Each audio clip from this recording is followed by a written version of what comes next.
This video is for one of my customers. This is the unpacking and setup of a Geodevice magnetometer in gradiometer configuration. The base station is already set up outside and just burning in right now. Just make sure everything's working, the data is stable. We're going to set up the gradiometer, basically turn it on and test it, and that's it. This is the MaxiMag. It's basically the electronics that control the magnetometer and the sensor, and the cable is running through the pole. We're going to run this sensor at the bottom, so the sensor's down. Doesn't have to be, but that's what we're going to do today. Gradiometer kit comes with a foot that you can attach to the sensor.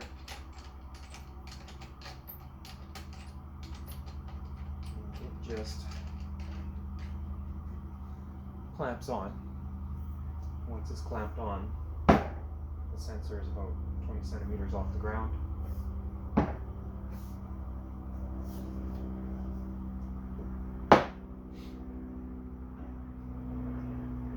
This is the other part of the gradiometer kit, and it's just a clamp which allows you to connect multiple electronics control units together. So it just screws together, so we're unscrewing it so we can assemble.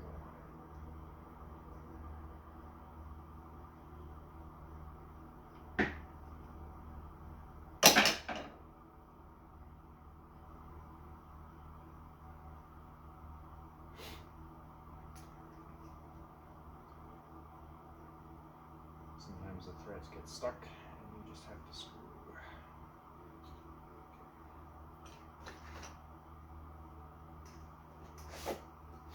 This is the electronics unit from a smart mag. Smart mags are generally used as base stations, but they can be used as additional sensors for any arbitrary geometry configuration gradiometer by attaching them to a MaxiMag.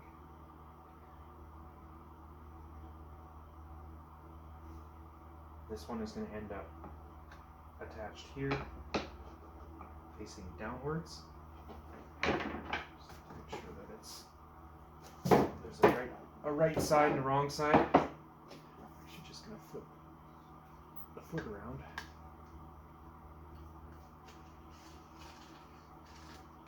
Make it sit better on my table while I'm working on it. There's no right side or wrong side here. But there are a couple of dents on one side. Those dents match dents on the smart mag. And so if you put them next to each other with those dents lining up, it's actually pretty solid. Then you use these clamps to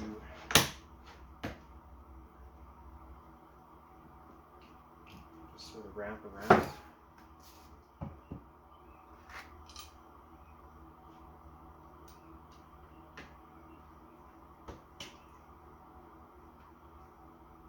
That just holds them in place using those dents as guidelines. You then use the thumb screws to tighten up the clamps so that they don't go anywhere.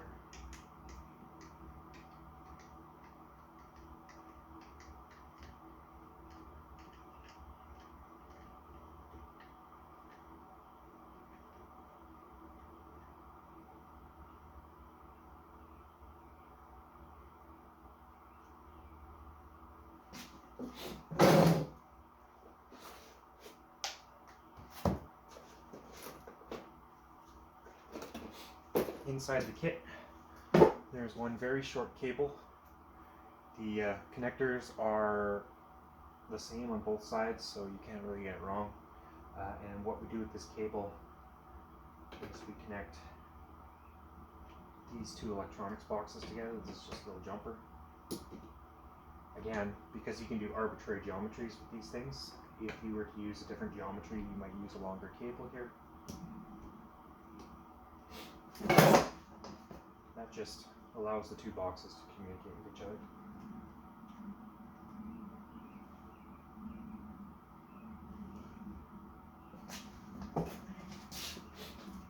In the Smart Mag box, there's all the holes required to make the tripod if this was a base station.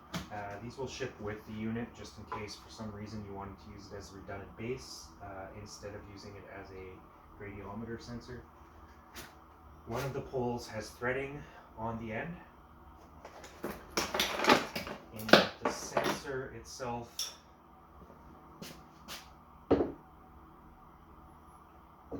orange one today. Some of the sensors are white, it depends on which batch they were produced in.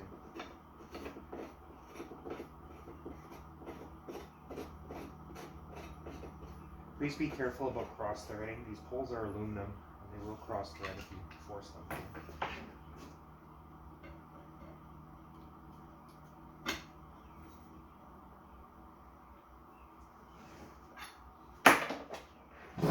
Vertically because it's easier to spin.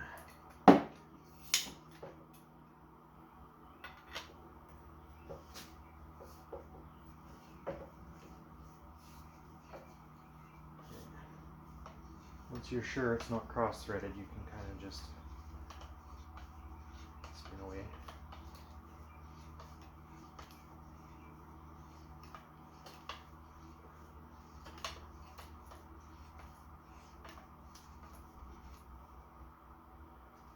Now, unlike the other sensor, which has the cable running through the pole, the base mag and gradiometer extra sensors come with a cable that need to be attached. So now we have our gradiometer pole.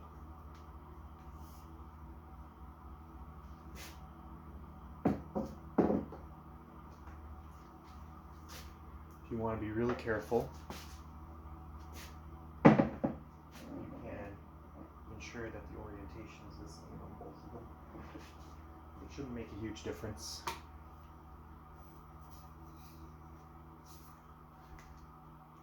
Make sure everything's tight so the threads don't wobble.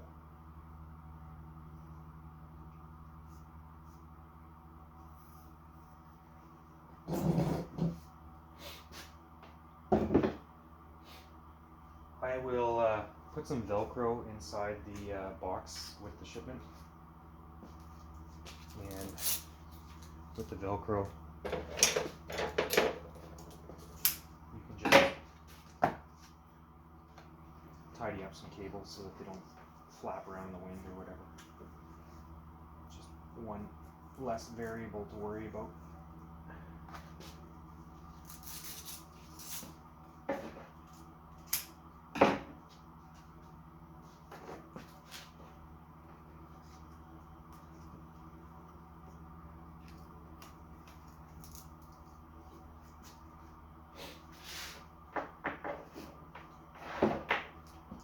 I'm going to set this aside for a second. I'm going to work on the back.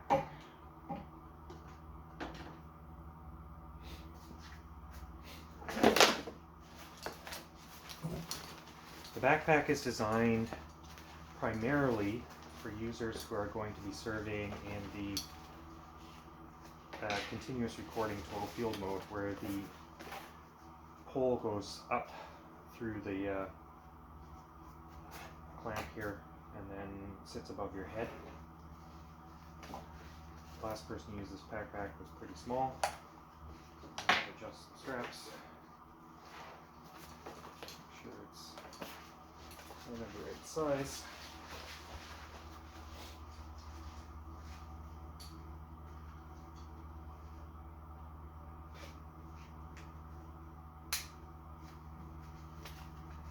Easier to do before the magnetometer is attached.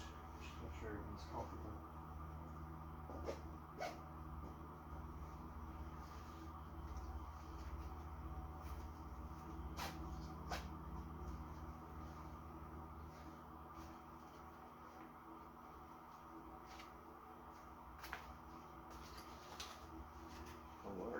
strap here.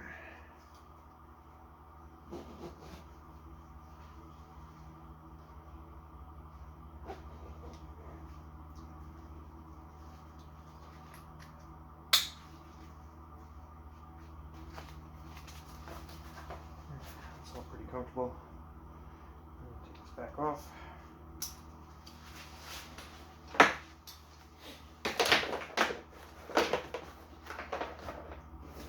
There is an optional attachment for the backpack if you want to keep your lunch and stuff in there. Just a little bag that hangs off the back. I'm just going to leave it in the box here. If you decide you want to use it, you can figure it out.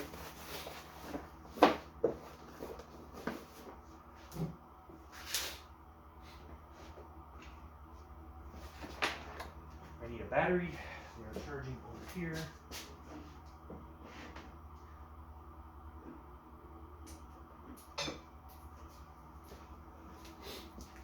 These are the lithium-ion batteries. They use the same connector that is on the, well, everything basically. So you should be able to plug it into any port that accepts it. There's a little pouch on the back of the backpack for the battery specifically. And if you slide, you can see there's elastic here. The battery just fits into here perfectly snugly. It's sized exactly for the battery.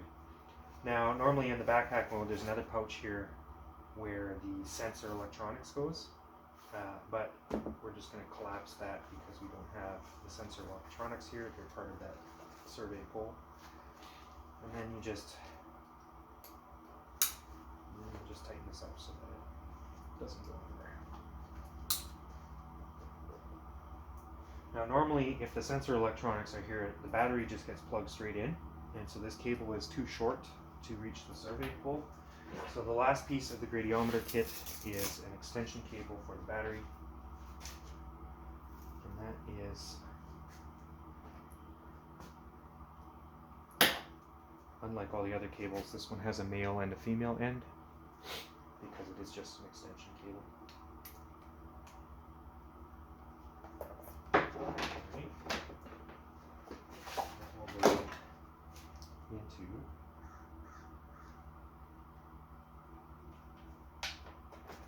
On the Smart Mag, this one says, let's see if it's focusing, 12 volt right there. So it can go into either side, the ones that say 12 volt.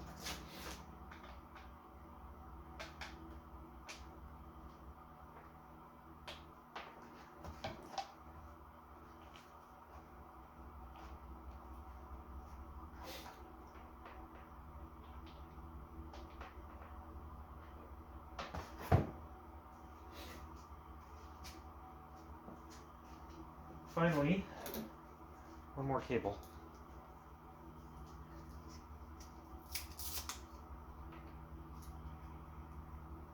This cable goes from the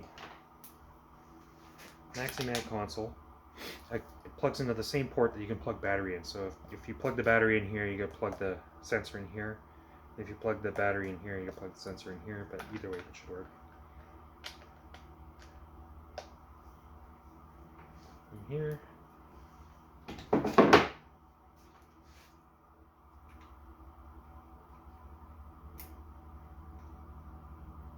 Into the gradiometer.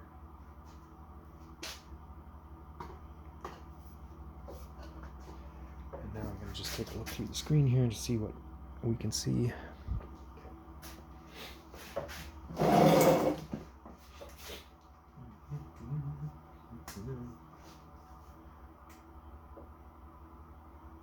So the first thing to do, we're all set up now. You can put the backpack on if you want and mount the screen here.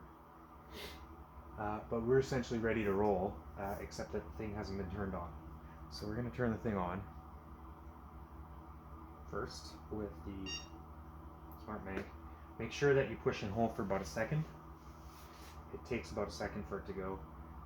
And then it's going to boot up, and it's not going to do really anything. You're just going to leave it there. If you were running it as a base, you would go through the menus and configure it and that sort of thing. But we're just going to leave it there because the maxi-mag is actually going to control this thing. I am going to see if we can film.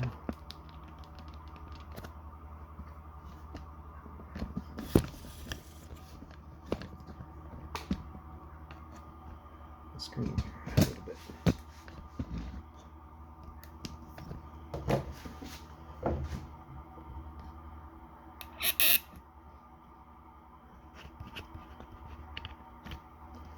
Kind of a dirty screen. Hopefully it's in focus. I'm going to turn this on. Push and hold power. It wants us to create a new file. We're going to call it file 0. I always use 0 for testing. Sometimes I leave file 0 on the device for the customer so they can dump something immediately when they unpack it. I'm going to go create project 0. And we're going to go to setup.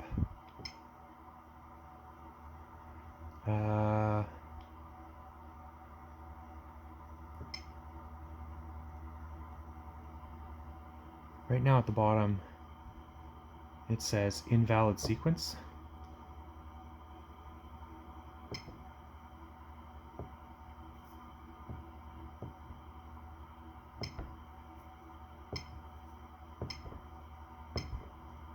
Okay, now it says valid sequence.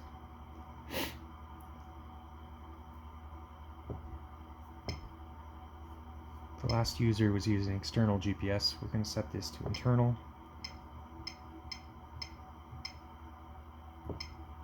We're not going to record the raw GNSS, but if you wanted to, you could record both raw GNSS here, the GPS internally here, as well as on the base station outside, and you could sync them that way. The base station is set to UTC, so we're going to set the same here. Backlight turns off after 25% backlight brightness. Heater off. If this was winter, you turn it on. System sound. Yeah, you like to hear beeps. Sensors geometry. So the first one is the sensor by our feet. It's 20 centimeters off the ground, so we're going to make sure that it is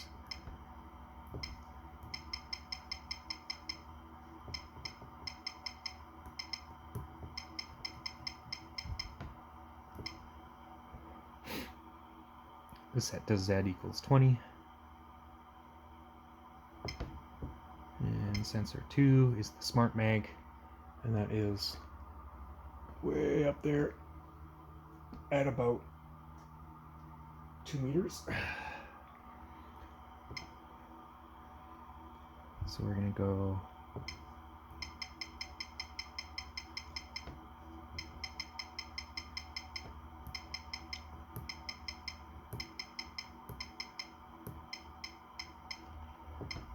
obviously, if you had a tape measure, you'd measure this and do this correctly. But in the end, this doesn't really affect the data. It just affects one column in the spreadsheet that's going to tell you where the sensor is, where that data came from. GNSS status. So it'll tell us that we're getting our time signal. So we're happy here, even though we're inside a building. Not going to worry about the compass.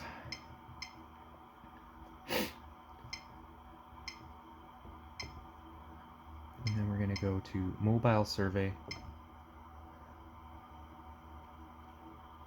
and it shows you sensor 1, sensor 2. The word start is kind of overprinting them right now. That's a glitch. If you want to be able to pause without the line number changing in the data file, set the line increment to 0.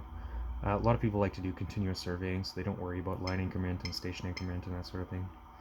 Intensity is a guess for the background value. 50,000 is good for Canada. In Winnipeg we like 54 usually, but it's close enough. It just helps with the tuning. Range, full. Sample rate off. Right now it's set to off, but if you want to do continuous recording, as you're walking around, you need to set this sample rate to something other than off. We're going to use 1 second for a little demo. And then we're going to hit start. Now, right now we are inside a shop. So these numbers are going to be ridiculous. There's an electric fan hovering above my head. But if you go outside and do a survey like this, you'll be able to tell that it's working correctly. If you want to pause for some reason, hit the end line button, and then just hit start to resume.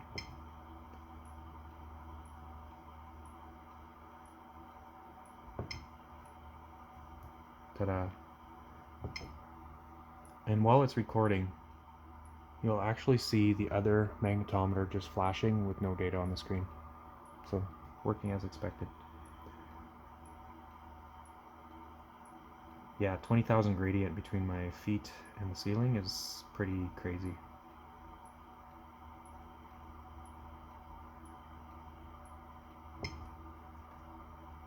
Measurement concern.